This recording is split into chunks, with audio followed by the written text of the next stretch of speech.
Apakah ada nabi antara Isa dan Muhammad? Yang subscribe, semoga rezekinya lancar dan berkah. Amin. Assalamualaikum warahmatullahi wabarakatuh.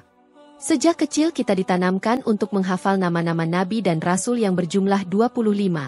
Selain nama-nama tersebut, nyaris saat itu kita tidak mengenali nabi-nabi lainnya, kecuali beberapa yang terkenal, misalnya Nabi Khidir alaihi salam. Masa antara Nabi Isa alaihi salam dan Nabi Muhammad sallallahu alaihi wasallam sering dinamakan masa fatrah, atau dapat disebut dengan masa terputusnya pengiriman rasul-rasul. Kurang lebih jarak antara Nabi Isa dengan Nabi Muhammad adalah 600 tahun. Dari buku Rosa Rosdiana, Keberadaan Agama Samawi pada Masa Fatrah dalam Perspektif Al-Quran, Al-Mishkah, Jurnal Kajian Al-Quran dan Tafsir, Volume 3, Nomor 2, 2022, halaman 183. Adakah nabi di antara zaman Nabi Isa dan Nabi Muhammad? Dengan jarak waktu yang cukup jauh antara Nabi Isa dengan Nabi Muhammad sallallahu alaihi wasallam, apakah kita pernah bertanya-tanya, sebenarnya apakah ada nabi-nabi lainnya yang hidup pada rentang masa fatrah? Menyoal status Khalid bin Sinan sebagai nabi apabila kita melirik literatur-literatur keislaman, terdapat diskusi terkait eksistensi kenabian pasca Nabi Isa. Misalnya kita mendapati Ismail Haqi, penulis kitab tafsir Ruhul Bayan, memaparkan bahwa ada nabi pasca Isa alaihi salam, salah satunya adalah Khalid bin Sinan, yang hidupnya tidak begitu jauh dari masa Nabi sallallahu alaihi wasallam. Konon Khalid bin Sinan merupakan seorang nabi yang berjuang mendakwahkan kepercayaan bahwa akhirat dan siksa kubur merupakan hal yang nyata. Hanya saja, kaumnya saat itu tidak menggubrisnya. Hingga, tatkala anak perempuan Khalid mendatangi Nabi, beliau berkata padanya, "Selamat datang wahai putri dari seorang nabi yang telah disia-siakan oleh kaumnya sendiri."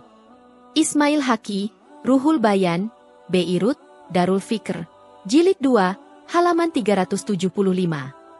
Penulis mencoba melacak sabda Nabi sallallahu alaihi wasallam yang dilampirkan oleh Ismail Haqi dalam paparannya. As-Suyuti menyebut, hadits ini terdapat dalam kitab Imla atau hasil pencatatan dikte milik Abdur Razzaq. Riwayatnya bersumber dari Sa'idi bin Jubair secara mursal, sedangkan para perawi dalam sanadnya merupakan orang-orang yang kredibel. Meskipun dinilai demikian, Az-Zahabi sebagaimana dikutip As-Suyuti mengomentari hadits ini tidaklah syahih, sebab terjadi kontradiksi dengan hadits syahih yang menentang keterangan adanya nabi antara Isa dan Muhammad.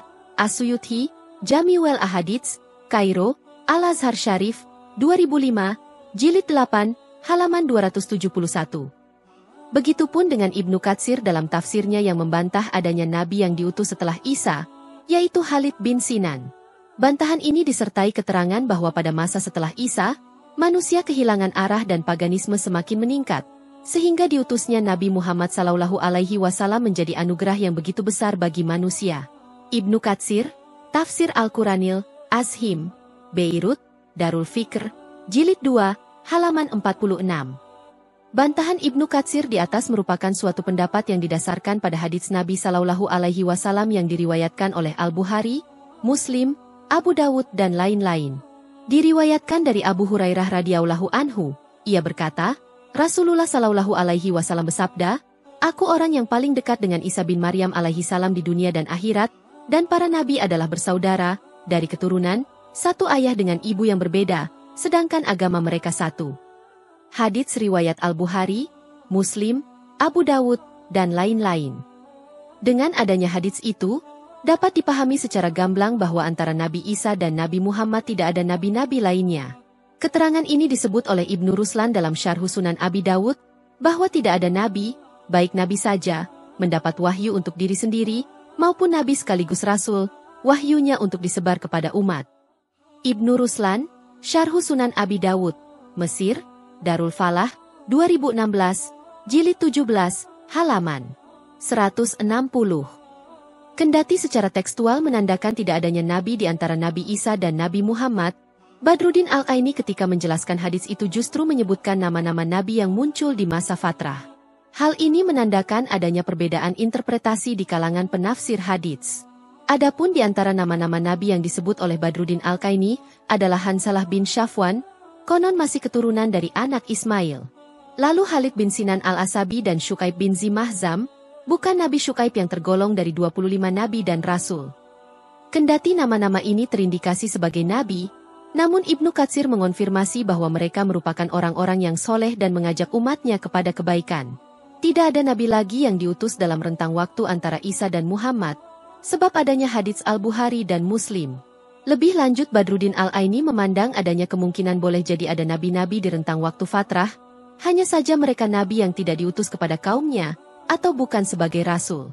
Badruddin Al-Qaini, Umdatul Qari, Beirut, Darul Kutub Al-Ilmiyah, 2001, Jilid 17, halaman 96. Diskusi mengenai ada tidaknya nabi antara Nabi Isa alaihi salam dan Nabi Muhammad sallallahu alaihi wasallam menunjukkan adanya variasi interpretasi di kalangan ulama. Meski terdapat pandangan bahwa mungkin ada nabi di masa fatrah, mayoritas ulama, berdasarkan hadits-hadits syahih dan pandangan seperti Ibnu Katsir, menyimpulkan tidak ada nabi lain yang diutus antara Isa dan Muhammad. Meskipun tokoh-tokoh seperti Khalid bin Sinan muncul dalam beberapa literatur, mereka lebih dianggap sebagai orang-orang soleh daripada nabi yang diutus. Pada akhirnya, konsensus ulama menegaskan pentingnya pengutusan Nabi Muhammad SAW sebagai penutup para nabi yang membawa risalah terakhir dan menjadi rahmat bagi seluruh alam. Wallahu alam.